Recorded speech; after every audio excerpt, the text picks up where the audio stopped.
Guys, welcome back to my channel. আজি মই পুনৰ এবাৰ আপোনালোকৰ ওচৰত নতুন ৰেচিপিৰ হৈতে উপস্থিত হৈছো। আজিৰ ৰেচিপিটো হ'ল এগ কাৰী। হয়, এগ কাৰী শুনিবলৈ এইটো নৰ্মেল ৰেচিপি হয়। ইয়াতে কোনো মানে সবেই জানে বনাবলৈ, প্ৰায় মানুহে জানে এগ কাৰী বনাবলৈ। কিন্তু ইয়াতে মই অকমান বেলেগ টাইপত বনাইছো। নতুন কিবা কিবি ইনগ্ৰেডিয়েন্টস এড কৰিছো, বেলেগ এটা টেষ্ট লৈ আহিছো। তো বলকচোন এই ৰেচিপিটো আমি ষ্টাৰ্ট কৰোঁ আৰু আপোনালোককো দেখাওঁ যে কেনেকৈ মই এগ কাৰী বনালোঁ। আৰু চিয়'ৰ আপোনালোকে খায়ো ভাল পাব আৰু বনায়ো ভাল পাব। যিহেতু এটা নৰ্মেল বস্তু আমি অলপ বেলেগ বনালে অলপ বেলেগ এটা টেষ্ট পালে বহুত ভাল লাগি যায়, আনক খুৱায়ো ভাল লাগে, নিজে খায়ো ভাল লাগে। তো সেইটোকে মই সেইদিনা বেলেগকৈ অলপ বনালোঁ, তো মোৰ ভাল লাগিলে, তো ভাবিলে আপোনালোকৰ লগতো শ্বেয়াৰ কৰোঁ। তো বলক আমি এই ৰেচিপিটো ষ্টাৰ্ট কৰোঁ।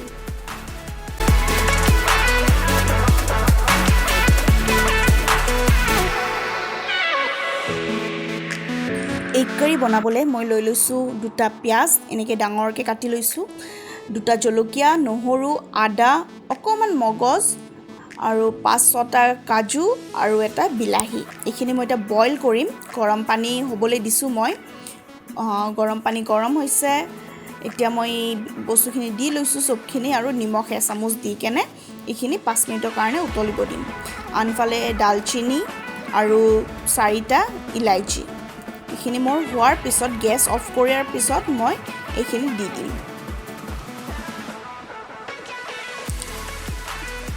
তাৰপিছত এইখিনি মই এতিয়া চেকি ল'ম। এখন ডাঙৰ চেকিনি লৈছোঁ আৰু তলত এটা বাতি লৈ লৈছোঁ। যিহেতু পানীখিনি মোৰ পিছত লাগিব, তো মই এনেকৈ চেকি লৈছোঁ আৰু এইখিনি মই ঠাণ্ডা হ'বলৈ দি দিম। অকণমান টাইম ঠাণ্ডা হোৱাৰ পিছতহে মোৰ পেষ্টটো বনাম।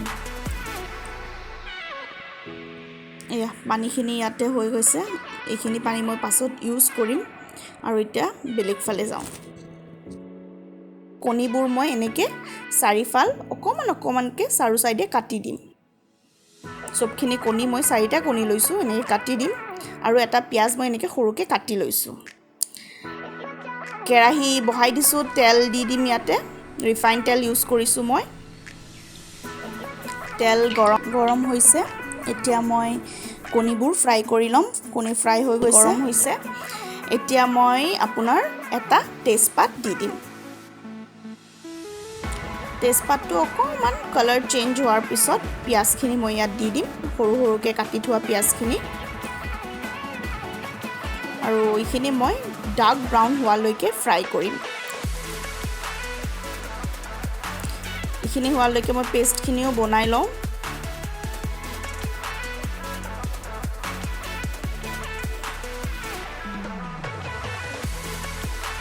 এইখিনি ডাৰ্ক ব্ৰাউন হ'ব লাহে লাহে। মই পেষ্টখিনি বনাই লওঁ তেতিয়ালৈকে।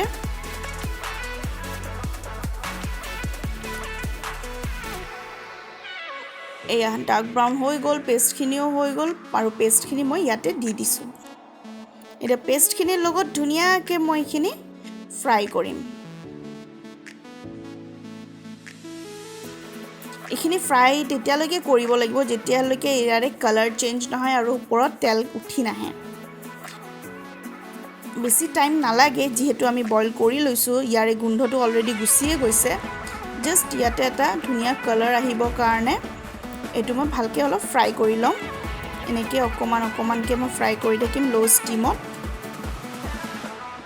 এটা জলকীয়া দি লৈছোঁ।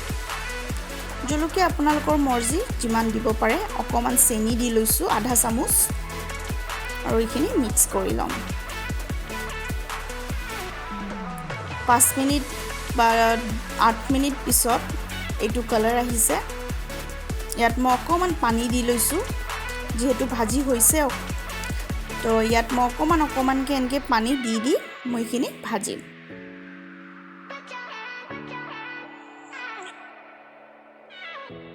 এতিয়া মই মছলা দি দিম ইয়াত। মছলাৰ কাৰণে মই ইয়াত লাগিব আপোনাৰ নিমখ দি লৈছোঁ এচামুচ। যিহেতু সেই পানীখিনিত মোৰ নিমখ আছিলে, সেইটোৰ চাই কেনে এচামুচ নিমখ, তাৰপিছত এচামুচ হালধি, এচামুচ ধনিয়াৰ গুড়া, এচামুচ জিৰা পাউডাৰ। উফ, এইবোৰ হয়নে আপোনালোকৰ লগত এনেকুৱা? দেখিছেনে খন্তিখনতে লাগি গ'ল। বাৰু একো নাই, এতিয়া ধুনীয়াকৈ মিক্স কৰি ল'ম এইখিনি। মিক্স কৰাৰ পিছত এতিয়া মই এচামুচ কাশ্মীৰী পাউডাৰ দি লৈছোঁ আৰু এনেকৈ ধুনীয়াকৈ মিক্স কৰিলে হ'ল। এতিয়া মই পানীখিনি যে থৈছিলোঁ এতিয়া মই দি ল'ম ইয়াতে দি লৈছোঁ মই, আৰু সেইখিনি পানীতে মই এতিয়া এটা ফ্লেভাৰ এটা আহিব যিহেতু তাতে চবখিনি বস্তু দিয়া আছিলে। আৰু এতিয়া মই নৰ্মেল পানী অলপ দি ল'ম।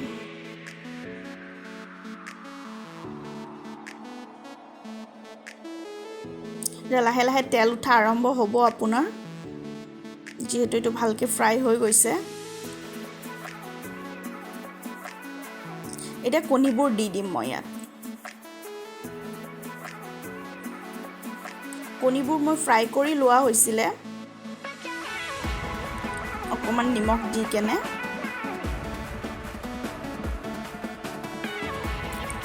আৰু এতিয়া 1 কাপ বা 2 কাপ আপুনি পানী দি দিব, যোনে যেনেকুৱা গ্ৰেভি ভাল পায়। এইটো মই অকণমান ঠিক গ্ৰেভি বনাম, সেইকাৰণে মই ইয়াত বেছি পানী দিয়া নাই। 1 কাপ পানী দিছোঁ আৰু অকণমান দি দিম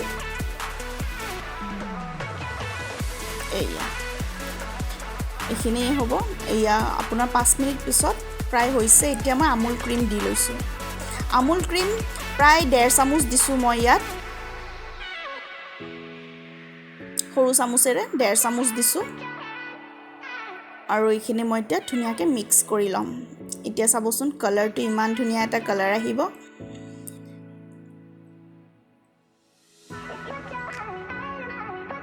প্ৰায় হৈয়ে গৈছে। এতিয়া মই এটা বাউলত ধুনীয়াকৈ চাৰ্ভ কৰি ল'ম।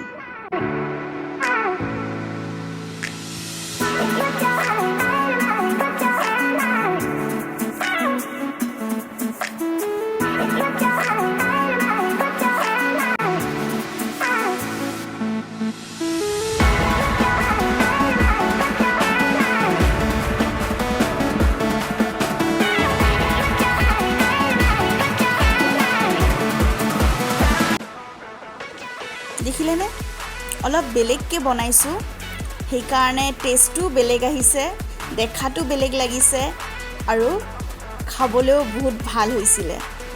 তো আপোনালোকে এনেকৈ ট্ৰাই কৰিব আৰু আলহী আহিলে এনেকৈ বনাই খুৱাব, বহুত ভাল পাব খাই। আৰু আপোনালোকেও এনেকৈ কেতিয়াবা হয়তো একো নাথাকিলে, কণী থাকিলে অলপ বেলেগকৈ বনাবলৈ ভাবিলে এনেকৈ বনাব পাৰে। ৰুটি হওক, নান হওক, ফ্ৰাইড ৰাইচ হওক, লচ্ছা পৰাঠা হওক, যিকোনোৰ সৈতে আপোনালোকে এনেকৈ খাব পাৰে, যোনটো বহুত ভাল লাগে খাই। মই আজি এইটো লচ্ছা পৰাঠাৰ সৈতে চাৰ্ভ কৰিছিলোঁ, বহুত ভাল পাইছোঁ খাই কেনে। আৰু তেনেকৈ মই বনাবলৈ চেষ্টা কৰিলোঁ অলপ বেলেগ ষ্টাইলত। তো ওপৰত অকণমান ক্ৰীম দি লৈছোঁ জাষ্ট ফৰ প্ৰেজেণ্টেশ্যনৰ কাৰণে। তো দেখিছেনে কিমান ভাল লাগিছে দেখিবলৈ। তো যদি এই ভিডিঅ'টো চাই আপোনালোকে ভাল পাইছে তেন্তে লাইক আৰু শ্বেয়াৰ কৰি দিব। আৰু যদি এতিয়ালৈ মোৰ চেনেলটো ছাবস্ক্ৰাইব কৰা নাই তেন্তে এতিয়াতে ছাবস্ক্ৰাইব কৰি দিয়ক আৰু ওচৰত থকা বেল আইকনটো প্ৰেছ কৰি দিব, যাতে মই আপলোড কৰা লগালগ ৰেচিপিবোৰ আপোনালোকে গম পাই যায় আৰু চাব পাৰে। তো আজিলৈ ইমানে। পুনৰ লগ পাম অতি সোনকালে আন এটা ৰেচিপিৰ সৈতে। সকলোৱে ভালে থাকক, সুস্থ থাকক আৰু বাহিৰত ওলালে মাস্কখন কিন্তু পিন্ধিবলৈ নাপাহৰিব। তো ইমানতে আজি শেষ কৰিলোঁ। Bye bye and take care.